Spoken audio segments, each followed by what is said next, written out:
guys, next story up is the interview that Oprah Winfrey has with Harry and Meg, okay? They have an interview that is going to be a big deal on CBS. It's going to be airing 7 p.m. Sunday night, Eastern time. And it's a big interview because if you watch the commercials for it, we see that Oprah Winfrey is saying that she's been granted this interview and there are no holds barred. There are no questions that she cannot ask. And that, as far as I can tell, it looks like they answering these questions. And of course, the conversation is about, you know, her marrying Harry, her marrying into the royal family, you know, all of the tremendous pressure that comes from being a part of that royal family and then coming in as a commoner, adds even another level. And then, of course, if we're going to talk about her being biracial, or some will say she's black, then that also added to it. So we know that the pressure mounted up so much that they ended up leaving the royal family temporarily at first, moved over to the United States. At first, I believe they went to Canada and then they settled down in California. I believe they are in Santa Barbara. I believe they're over in the same area that Oprah Winfrey has a big sprawling estate. And their lives seem to be quite a bit less stressful, a little bit more relaxed. And they finally decided that they were not going to return to their roles in the royal family. Okay, so I told you guys about that a few weeks ago. And of course, the Queen and her people were not happy about this. And some people that live over there feel betrayed, obviously, that Harry would take the side of, I guess, his wife over the royal family and move out of the country. But of course, like I told you guys before, Harry was not in line to become king. He didn't have he didn't have to stay the same way that his brother does. So you know what? Harry was just like, fuck it, I'm out. Okay. Harry's always been the one that kind of does, you know, he beats to his own drum. And he married his wife. And after he saw the way that the people were treating her, he decided to be supportive. And they both decided to get the hell out of Dodge. So now this interview is just talking about all the things that happened while she was there. Okay. Now, of course, we've seen the commercials for these interviews where she's saying something like the firm, which is speak for the royal family and the staff over there. She said that the firm was perpetuating falsehoods about them. We don't know what those falsehoods are. We will find out on Sunday night. However, the royal family was unhappy with just that part of her saying that. And so they have now released an investigation that they said that happened back in 2018, where supposedly once Meg had moved into Kensington Palace, that she was bullying the staff. So much so that 2 or 3 people did resign, and there was supposedly some big stink. However, we're not hearing anything about this until now. They're not investigating until now. And of course, Harry and Meg are saying that this did not happen. There absolutely no way did they, you know, undermine somebody's confidence and cause people to be fighting and bullying and things like that. And that it was made up by the royal family because they are upset that they're doing this interview. Okay. I can very much see that that could be the case. Because not many people talk about what goes on behind the doors of royal family. And it's a little different because we got an actual, you know, this ain't a friend of a friend. This is one of the royal family members, Harry. Okay. So, while they down there in California, okay, enjoying the coast, they have a lot to tell to Oprah, and like I said, the Queen and her folks, and they is not happy about this. We also see in one of the clips that Harry said that he was concerned that it would be a repeat of history, and we don't have to guess what he's talking about there. Of course, he's talking about his mother. And we saw Princess Diana be treated horribly. her life to be torturous. Even when she tried to find happiness and tried to, you know, leave out of the royal family, the paparazzi and the people gave her so much grief, and she still ended up dying way before her time, tragically so, trying to outrun the very people that was making her life miserable. This happened when Harry was very young, and they said that he was very affected by his mother's death, as most children are. And so he could see that it was possibly happening again. And that's why he was just like, yeah, no, we're not doing this. Me and my wife and my child and his child to be, they gonna stay it on down in California, and they gonna live their life happily over there. And so, yeah, I'm interested. I'm gonna watch the little interview and see what they got to say. And then we're gonna see what the queen is about to be.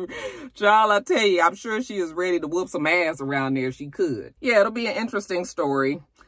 Things that I'm sure that we kind of already can assume, but then some surprises as well. So I'm gonna be watching it Sunday night. Will you?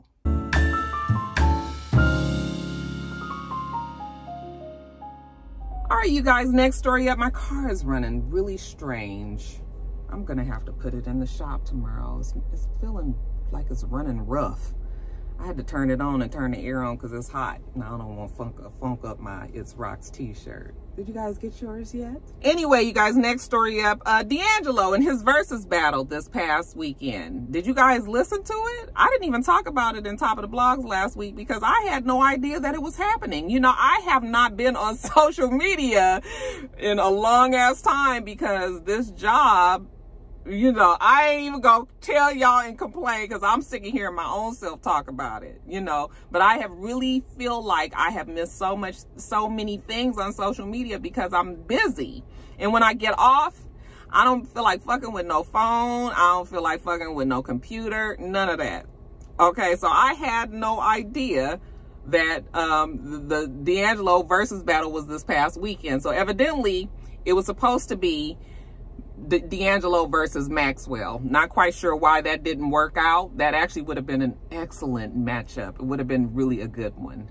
But it didn't work out. So DAngelo was still on board. I think Maxwell was the reason why it didn't work out. I don't know if maybe his schedule didn't work. He had other things to do. But DAngelo was still on board and said, you know what, let him just have a DAngelo and friends kind of thing where he has some guest people come in. He'll just sing some songs, you know, we can all sit back and reminisce and do our little snaps and, you know, think about the memories that come along with the DAngelo child. That first Brown Sugar, oh my God, y'all, this album, I can just remember, oh my God, I can remember where I lived. Debbie's sister lived in Fame, the church Fame. They had built these new apartments over off of Washington and the avenues, and it was really, really nice. And it was like crazy because it was in a neighborhood where they didn't have like really, really nice new apartments like this. And my her sister lived in there with her friends, and we would go over there and they would play the music and we would just be jazzed. I mean, it was, you guys, I had so much fun in my 20s. I know I tell y'all that all the time, but boy, it was some good ass times. And this album, Brown Sugar, was like, it was the one, okay? But so I had so many memories listening to him. I was a little tad bit disappointed that he was singing to the tracks. I'm not even saying that DAngelo can't sing anymore, because I'm sure he can. He did sing to the track, so we obviously could hear him, but I wish that the track, the voice on the track would have just been off, even if he would have just been playing the music, you know. So I wasn't getting my whole feels, but you know what, it was okay, because, you know, we so deprived from concerts and seeing our faves on stage and everything. We gonna take the motherfuckers whichever way we can, and if it's him singing up there to his track, I mean, I'm gonna be fine with it, okay? So I did turn it on. They didn't have as big of a show, you know, people showing as they thought, I mean, as they have in the past.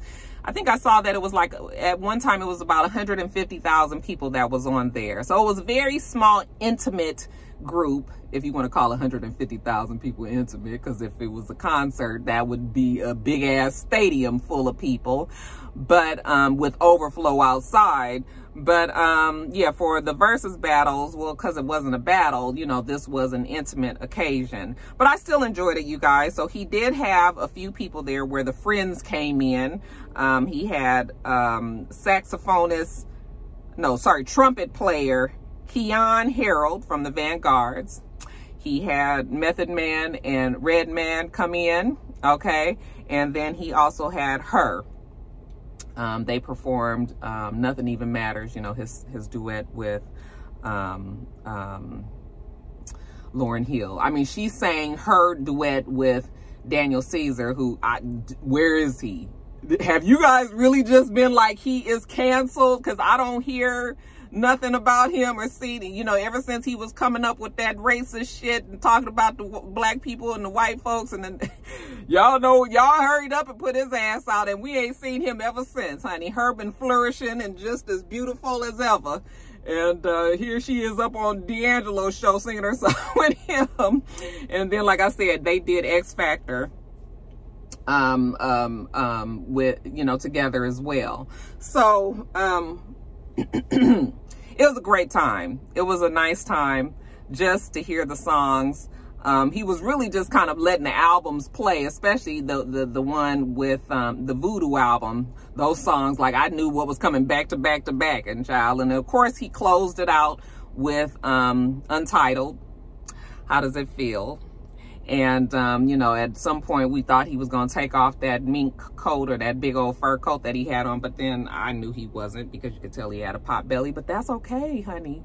That's more cushion for the pushing. We love us some DAngelo. So if he got to come to us with a little bit of a pot belly, you know, he was so fucking covered. I couldn't really see nothing. I couldn't tell you what his face looked like.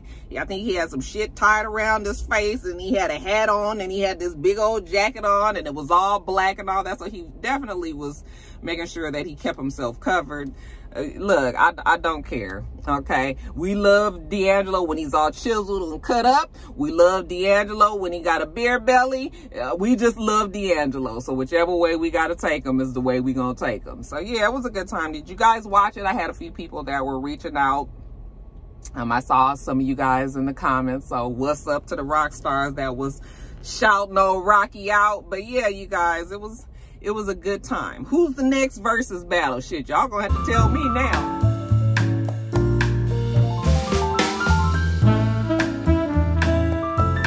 I got a special treat for you guys today. So there is a new show that's going to be on OWN called Delilah. Remember, we talked about Delilah. Actually, they showed us clips. It wasn't even clips, I'm sorry. It was like a little promotional video that they did when Greenleaf went off. When we had the finale of Greenleaf, we saw a little commercial that said, from the creators of Greenleaf, and then it said Delilah, okay? And that was all we saw.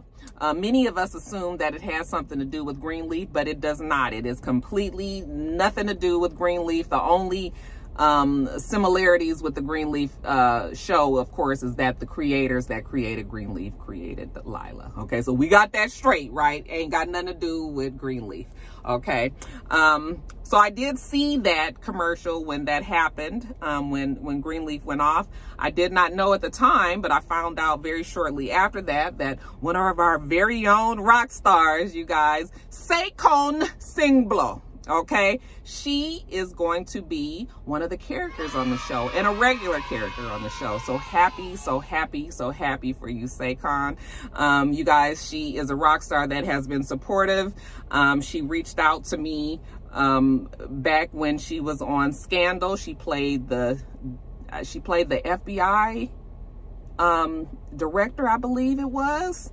Or was she a judge? I think she was the director of the FBI. You guys remember the cute black girl with the curly, you know, hair? You guys remember her? She did have a few episodes that she was in. I was hoping that she would come back to the show, but she didn't come back to the show because the show took a little turn, and then of course the show ended. So she was on like the last couple of seasons, I think the second to the last season. Y'all, that memory is just me going by memory, you know, bitch old. So, but I can tell you that she was on the show, and that's when she reached out and said that she actually watches me, Okay, so she my only celebrity friend, y'all, that watches this channel. If they do watch, they don't never say nothing. So I don't know who else, but I know that she was one that reached out. And so I've always followed her since. And she is a great person. We've had other conversations outside of, you know, just I like her. Okay, so I'm supportive of her, and she is going to be one of the friends on the show. From what I understand, the show is about a lawyer. She's a single mom, and of course she's, you know, being a lawyer. Okay, and I'm sure it's going to be all kind of dastardly and all kind of other dramas that are brought onto the show, but that is the very, very general concept, premise of the show. And we'll just have to see, you know, where it goes from there. Now, if you are a resident of Charlotte, North Carolina, because this is where they actually filmed the show, I think they are having a special screening tonight. I'm not sure where. I don't know what channel or what, but I saw that when I was reading up on it today, that if you are in Charlotte, North Carolina, then you guys should tune in. Well, I guess it would be on OWN, huh? But would it only just be on in North Carolina on OWN? How would they do that? Anyway, they have a special screening of it tonight. Okay, so if y'all in Charlotte, y'all Google it up and try to figure out where you can watch it. For the rest of us, it will be on next Tuesday night is the debut day. And because Saycon has been so supportive of me, then I for sure will be reviewing this show. So I know it's going to be slow going and people don't really know about the show yet, but I still am going to commit to reviewing the show because it comes on Tuesday nights, really. And that's why. At first, I didn't think I was going to be able to do it because you know, if it would have been like Monday or Tuesday and I already got Love and Hip Hop, even though Love and Hip Hop is about the end, but I had a Real Housewives and I was like, and I got this work and shit that I got to do. I was just like, I ain't gonna be able to review it, but it's Tuesday nights, which actually was the same night that Real Housewives, not Real Housewives, Greenleaf came on. So it worked out actually that I would have time to review this. So that is going to be one show that we add. And we are all going to give a, you know, a fist pump of righteousness to my girl Saycon out there for that Black Girl Magic. So proud of you. So glad because I've seen she's always busy, you guys. She does stay busy. She was also in the movie for Aretha Franklin, the one with Jennifer J. Hood. And of course, that movie has not released. I'm not sure. Saycon, you can maybe enlighten us and tell us if they are going to release it. They kept holding it back because of COVID, and I think they wanted to release it in the movie theater. And then it's just, shit has just been going on, and I still haven't heard if they plan on releasing that film or not. So I was happy to find out when she actually got this job, and, you know, this was, you know, her new thing that she was doing. Proud of her. She's also a Broadway actress and, you know, a hell of a singer and a beautiful girl and a beautiful spirit. And so I just wanted to make sure that I let you guys know that we are going to be reviewing Delilah. We gonna be rooting for you, Saycon girl. We can't wait to see it.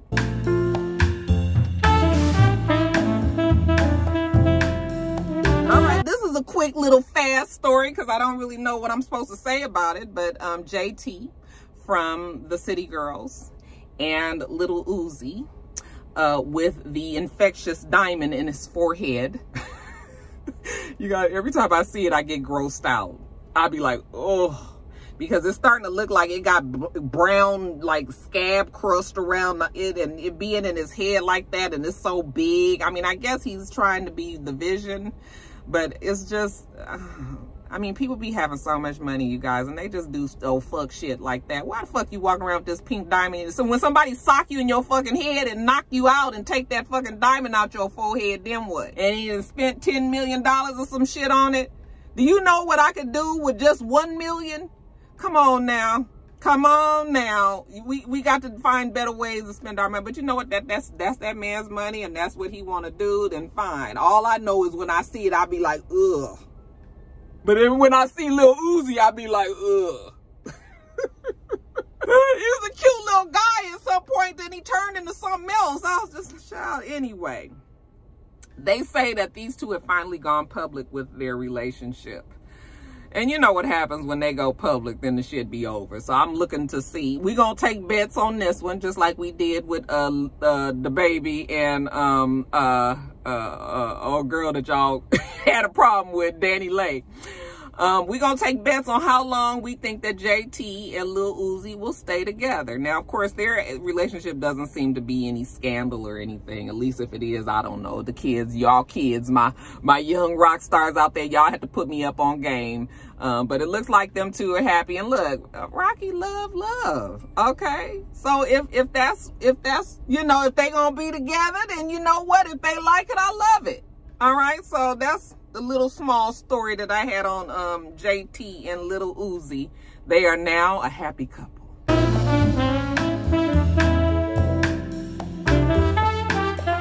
Somebody asked me to talk about Big Sean and him wanting to commit suicide, and I was like, what? You know, I don't know what's been happening with Big Sean. I know that he's been with Jhené Aiko, and he seems like he hasn't been the same ever since. Their relationship has gone through a lot. They're together one minute, broke up, but now it looks like they're back together and they seem to be happy enough.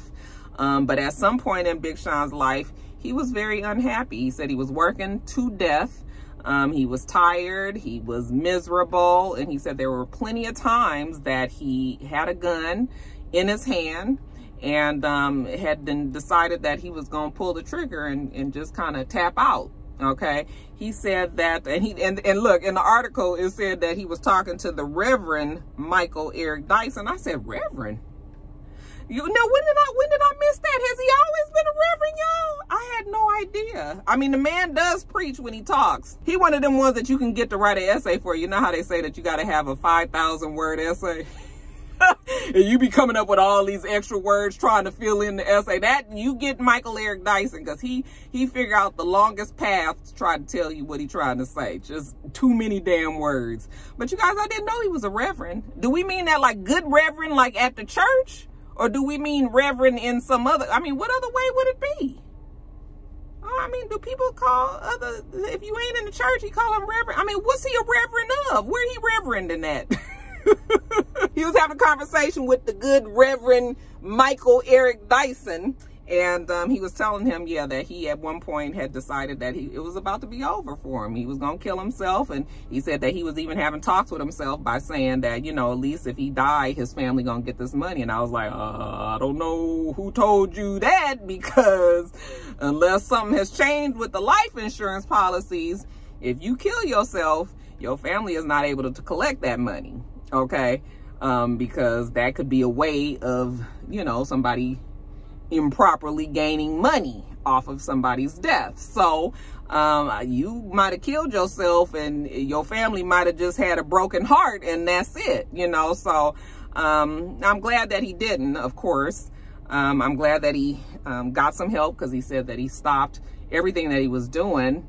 He was just doing too much. And now it seems like he done went from doing too much to doing nothing, because what is Big Sean doing now? Does he have an album? Seemed like I saw him. He was performed with Jhené Aiko somewhere and they sang a song. But I ain't really heard Big Sean on nothing. Like nothing. And y'all, we know that, what was the name of the album? 2088? I always talk about it. Oh my God. Excellent. It's a classic. I'm talking about an instant classic. Every fucking song on there. Okay, them two have great chemistry together. Evidently their relationship is really good when it's good and really bad when it's bad. I mean, you know, they've been through it, whatever. But I just don't know where he is these days. So maybe one of you guys can tell me, what exactly is Big Sean doing?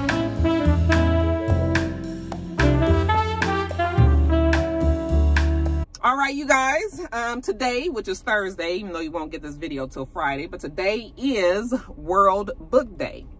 And today is set aside where they're trying to get children, school-age children, to concentrate more about reading, be more interested, I should say, in reading. And so World Book Day is where they would dress up as their favorite characters in a book that they have read and wear it to school. And the theme is share a story. Okay.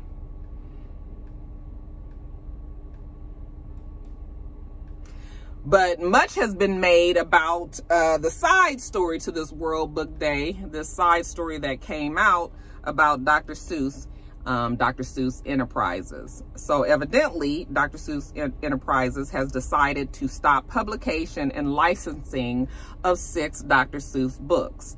Now, I had no idea that there was so much drama going on with Dr. Seuss until I got into the planner community a few years ago, and they was already all over this story, honey, and they had already decided that Dr. Seuss was, they was canceling him, and they were upset because, even though you guys don't feel like hearing this, there was a planner company called Harry&Meghan that had a whole Dr. Seuss line, and the people, black people in particular, were very upset that they would bring this line knowing that Dr. Seuss had such offensive things in his background. Okay, so I already knew that, you know, it was some people that wasn't feeling Dr. Seuss then. Well, it comes out now that Dr. Seuss Enterprises, so his very own estate, the people that handle the Dr. Seuss books and all, they have decided that they're gonna, you know, they're going to stop publication of those 6 books because they depict racist, you know, cartoonery and storyline that they feel are hurtful and wrong. Okay, so this is something that they decided to do on their own, and good for them. The 6 books that they're talking about is, and to think I saw it on Mulberry Street, which is a very popular one. I'm sure most of you guys, many of you guys have read it. If I Ran the Zoo, which is another one that's pretty, you know, pretty popular. McElligot's Pool, which I'm sure I've read because I've read all the Dr. Seuss books because I used to get them. I was thinking to myself, like, man, if I would have kept all of those Dr. Seuss books that I used to get, like 5 Dr. Seuss books a month when I was younger, and I literally had them all on my bookshelf, just lined up, perfect condition and everything. I couldn't tell you what happened to those books. But if I would have had all those books still, I probably would have me a little bit of cash sitting somewhere, you guys. The next book was On Beyond Zebra, which I'm sure I read.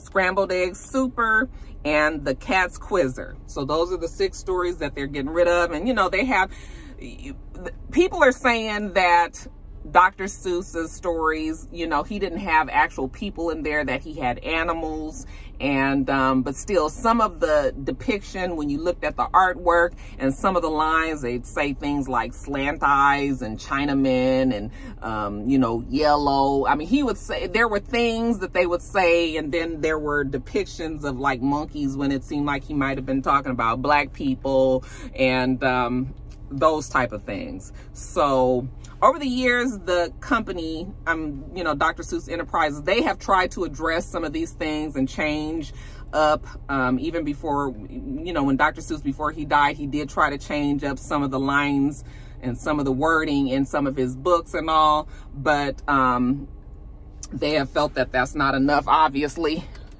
The air on, I ain't even got the air running, just hot air coming in here. Now people have decided that, yeah, this is something that they need to do something about, and they're getting rid of the stories. Of course, Fox News and the such are mad. They're saying that this is part of cancel culture. How is it cancel culture when the company itself has decided to do it and nobody was pressuring them to do it? Okay, this was a decision that they made on their own. Nobody has canceled. At least not on the scale that Fox News would know. They don't know anything about that Harry&Meghan story, I'm sure. But,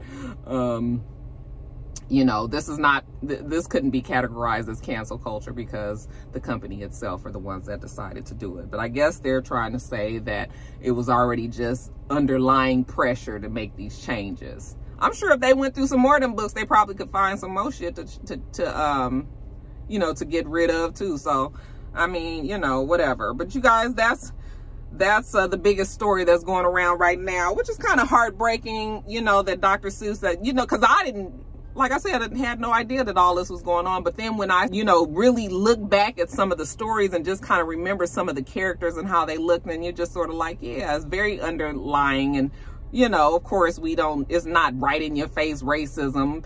The books were written back in the 30s, you know, and 40s when he was in college and things like that. It was definitely a different time. Not excusing what's going on with Dr. Seuss, but I'm just saying that you can see how those stories were written back then. But it's a different day and time, and if the company has decided to make those changes, then I mean, that's fine. That's fine too. It's better that they do it on their own than for some people, a group, to come in and accuse them of, you know, ignoring the obvious racisms that might be in those books. So I think they're doing the right thing. But like I said, I sure wish I would have kept my collection. Whew. That'd be a few little dollars, y'all. And then lastly, you guys, I just want to say that this weekend is the NBA All-Star Games here in Atlanta, Georgia. I want to tell all my rock stars that are in Atlanta, the ones that are coming to Atlanta, that I just really hope that you are careful. Okay, on top of the fact that we are in the middle of a pandemic and it is not the safest for everybody to be gallivanting around each other and having a good ass time at close quarters and enclosed rooms and without masks and all that. Okay, I don't even have to say how we need to be still social distancing. Do I need to say that? Well, I will go on and say it. You know, we need to be social distancing, but I know that that's something that is going to be next to impossible. They've already been talking about the parties out here and the flyers and all of that. So it's definitely going down this weekend in Atlanta. So if you're coming here or if you're already here, please just try to be your safest. But I also must let you know that it also is going down in Buckhead. They are robbing motherfuckers out there left and right. Okay.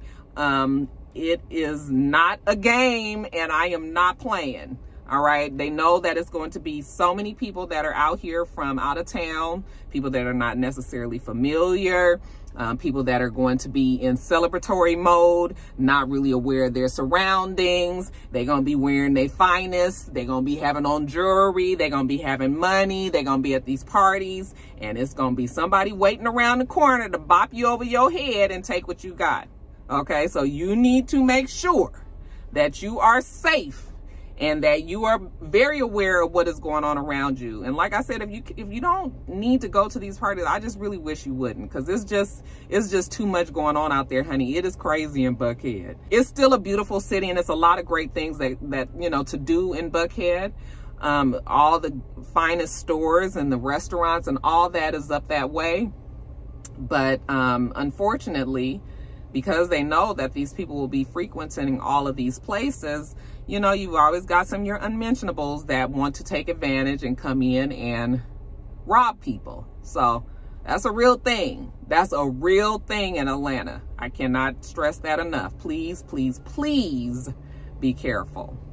But I'm going to be watching the All-Star games from the TV. I know the basketball players are going to be in some sort of bubble or something. They're not going to be able to get out once they get here and such and such and such, which is probably going to be killing to some of them, because I'm sure they would love to hit up these strip bars and all of the parties that's going on out here. But it's time to be responsible, and they have to look at the big picture. They have a job to do playing basketball, you know, for the season. And to get out here with all of COVID and all that, and to risk everybody getting sick and blowing the league, you know, it just doesn't seem like a smart thing to do. But they had the Super Bowl. So, you know, the NBA was like, oh, no, we're going to have these all-star games, too. It's a lot of money to be made. So just telling everybody, be careful. Social distance, wash your hands, wear your mask, and watch your back. All right, you guys, that's it. Let me get off of here. I got to get on back to work, you guys. We do this every single week. So make sure that you rate, comment, and subscribe, and make sure you come back.